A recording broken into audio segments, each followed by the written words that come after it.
मैं आपको of camera एक मिसाल दे रहा था, उस मिसाल को इसलिए दोहरा देता हूं कि मुझे खुद बड़ी मोटिवेट की किसी ने मिसाल दी कि अगर किसी चेक पे उसामा तैयब साहब लिखा जाए और आगे आईडी कार्ड नंबर लिखा जाए, वो चेक दुनिया का कोई अकाउंट और कोई बंदा कैश नहीं करवा सकता।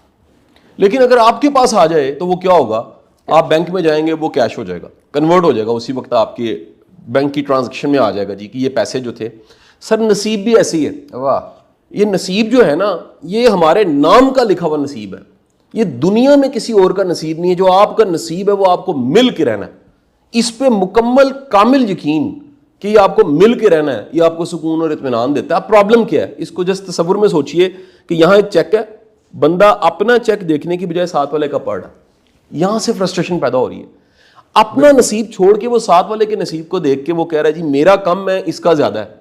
पता नहीं उसका, इस पे हमने बड़ी बार बात की है, उसका ये नसीब ज्यादा है, मुमकिन है किसी और चीज में उसको बड़ी कमी मिली हो, मुमकिन है आपका ये कम है लेकिन किसी और चीज में अल्लाह ने आपको बड़ी ज्यादती दी हो। तो ये एक मिजाज जो है ना आपको कॉमन मिले। अब इस मिजाज को कहते क्या हैं? मैं ये कहूंगा कि महंगाई से बड़ा चैलेंज, लोगों में 2-3 ऐसी आदतें पैदा हो गई हैं जिसकी वजह से हमें ये जो चैलेंज है ये ज्यादा महसूस हो रहे हैं।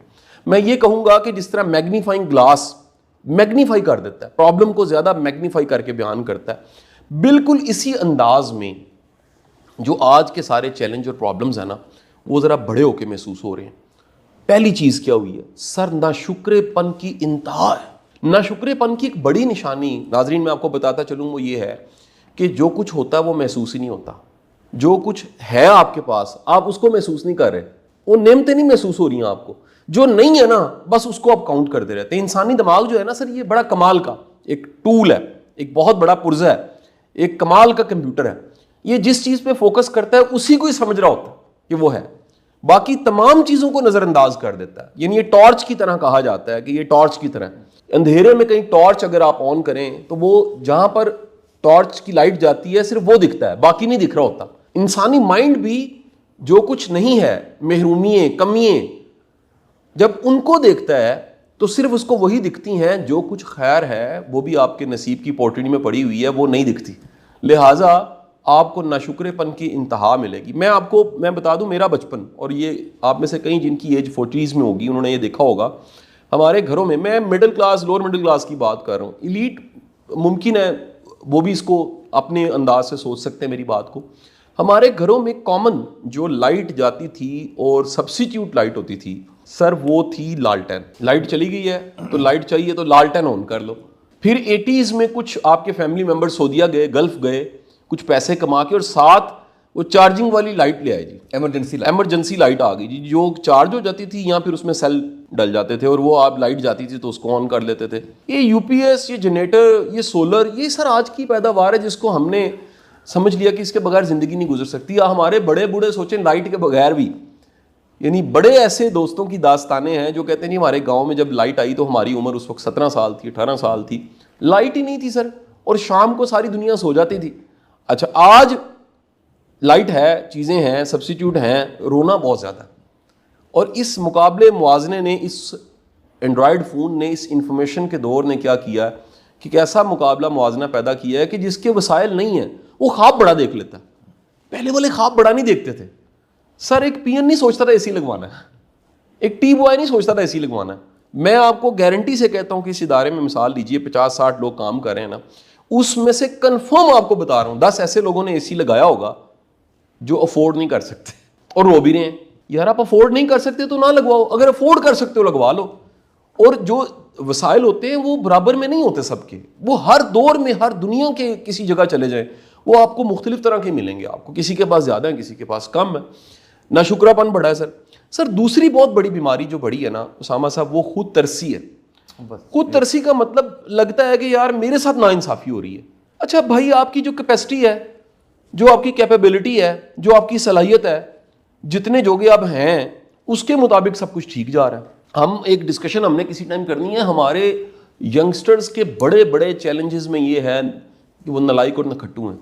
सर बड़ी तादाद आपको उनके पास कोई स्किल नहीं मिलेगी। आप इंटरव्यू लेने शुरू कर दें उसामा साहब, आपको दुख के साथ ये कह रहा हूँ, अच्छा आप जॉब दे दें, उनके नखरे नहीं खत्म होंगे। ऐसे ही ये आपके पास एक नखट्टुओं की फौज जो है ना वो आपने तैयार कर दी, जिनके पास डिग्रियां हैं, जिनके पास नंबर हैं, सब कुछ है, लेकिन उनके अंदर काम करने का जज्बा नहीं है। अच्छा वापस आते हैं, तो जो दूसरी चीज़ है सेल्फ पिटी, उसमें बंदे को लगता है कि मेरे साथ ज्यादती हो रही है, मैं बड़ा महरूम हूं, मैं मारा गया मेरे साथ। अच्छा इससे हिम्मत कम होती है।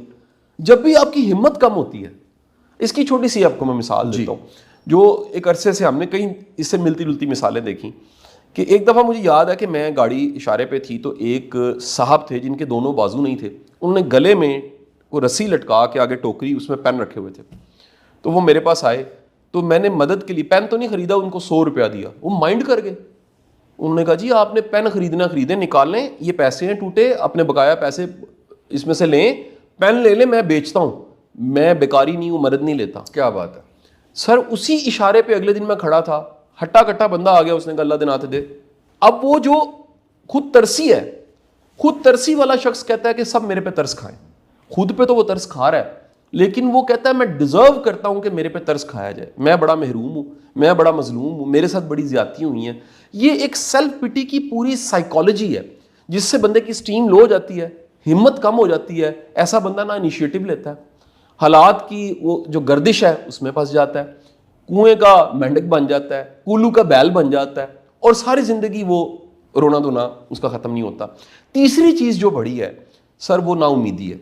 मुझे पता नहीं क्यों ऐसा लगता है उसामा साहब, एक सोची समझी साजिश का जो वर्ड बोला जाता है ना, सोची समझी साजिश के तहत इस मुआशरे में, इस मुल्क में नाउमीदी बढ़ा दी गई है।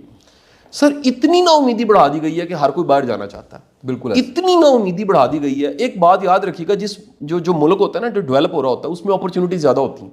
उसमें आप एक ये है कि आप साजगार हालात ढूंढें और कोई फैसला करें, एक साजगार हालात नहीं है उसको चैलेंज समझें और फैसला करें। यहां पर अप्रोच ये है कि सब साजगार हालात ढूंढ रहे हैं या फिर यहां से निकल जाना चाहते हैं।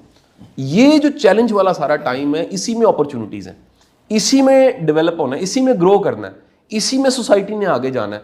तो उसामा साहब यहां पर बड़ा पोटेंशियल अभी भी काम करने का। यकीन कीजिए इस मुल्क में क्वालिटी का कोई काम ही नहीं है, क्वालिटी का ह्यूमन रिसोर्स ही नहीं है। 12-13 करोड़ यूथ है और वो स्किल्ड नहीं है, 12-13 करोड़ यूथ है उनके पास नॉलेज नहीं है, 12-13 करोड़ यूथ है उनके पास डायरेक्शन नहीं है। तो कितना काम अभी करने को बाकी है। ना उम्मीदी इतनी बढ़ा दी गई है कि लोग हर वक्त फ्रस्ट्रेटेड है, हर कोई नाराज है, हर कोई दुखी है, हर कोई रो रहा है, हर कोई जो है वो गिला कर रहा है, हर कोई शिकवा कर रहा है। तो मेरा जाती ख्याल है कि ये 3 बड़े चैलेंज, ना शुक्रेपन का चैलेंज, सेल्फ पिटी का चैलेंज और ना उम्मीदी के बढ़ने का चैलेंज, इस वजह से मसाइल हमें बहुत ज़्यादा बड़े दिखाई दे रहे हैं। नहीं तो अगर आप मुआजना करें माजी के साथ आज का, मैं दावे से कहता हूं हमारे बड़े बूढ़ों की ज़िंदगियों से कई गुना बेहतर हमारी ज़िंदगी है। अच्छा ये इस सारे मेरी बातचीत को मुल्क के मसाइल के साथ ना लीजिए, वो अपनी जगह पे हैं, मैं उसको इनकार नहीं कर रहा। मैं बता रहा हूँ कि यार जिस चीज़ पे शुक्र अदा करना चाहिए हम वो भी शुक्र नहीं अदा करते। अगर 2 टाइम की रोटी मिलती है उसका शुक्र ही नहीं अदा करते। आप आम एक जर्नल रवैया उसामा साहब देख लीजिए, आप आम आए 10 बंदों के, सर 9 आपका शुक्रिया अदा नहीं करेंगे। ये मेरी रोज की प्रैक्टिस है। किसी के काम आ जाइए मुड़ के शुक्रिया अदा नहीं करता बंदा। पढ़े लिखे लोगों की मैं आपको बात बता रहा हूँ, 5 पलट के वार भी करेंगे। मैं कहता हूँ वो एक और चैलेंज है, ये जो मुनाफिकत है। तो इक्का दुक्का होगा 10 में से एक दाना जो कहेगा यार आपकी बड़ी मेहरबानी, आपकी बड़ी नवाजिश। बाकी सब के सब अपना राइट समझते हैं, वो कहते नहीं मेरा हक है, मेरे साथ अच्छा ही होना चाहिए था, मैं डिजर्व करता था। तो ये 3 चैलेंज इतने ज़्यादा हैं, अगर इनको एड्रेस किया जाए और हम कम अज़ कम, अगर आप मेरी गुफ्तगू समझ रहे हैं, बातचीत समझ रहे हैं, तो जो नसीब का चेक है वो आपको मिलना ही मिलना है। पहला लेसन तो ये मैंने आपको दे दिया। खुदा के लिए शुक्रगुजारी बढ़ाइए, क्योंकि शुक्रगुजारी डायरेक्टली प्रोपोर्शनल होती है हैप्पीनेस के। आप खुश हैं, ये रो के भी लंगानी है लंगा लो या खुश होकर लंगा लो। खुश होकर गुजारनी है तो उसका तरीकाकार ये है, जो नेमतें हैं उसको महसूस कीजिए, जो आसानियाँ हैं उसको महसूस कीजिए और सेल्फ पिटी से निकलिए, खुदा के लिए खुद तरसी से निकलिए। और तीसरी बात, नाउमीदी को, जो कि कुफर है, जो कि अल्लाह ने सख्त नापसंद फरमाई है। अल्लाह की रहमत से कभी नाउमीद नहीं होना चाहिए। अल्लाह अंधेरे में से उजाला पैदा कर देता है, अल्लाह ऐसे गैब के असबाब पैदा कर देता है, खबर नहीं होती, और ये ज़िंदगी चली जाती है, कहाँ कहाँ से आपको नवाज देता है। जो दाना पानी है वो आपको मिल के रहना होता है।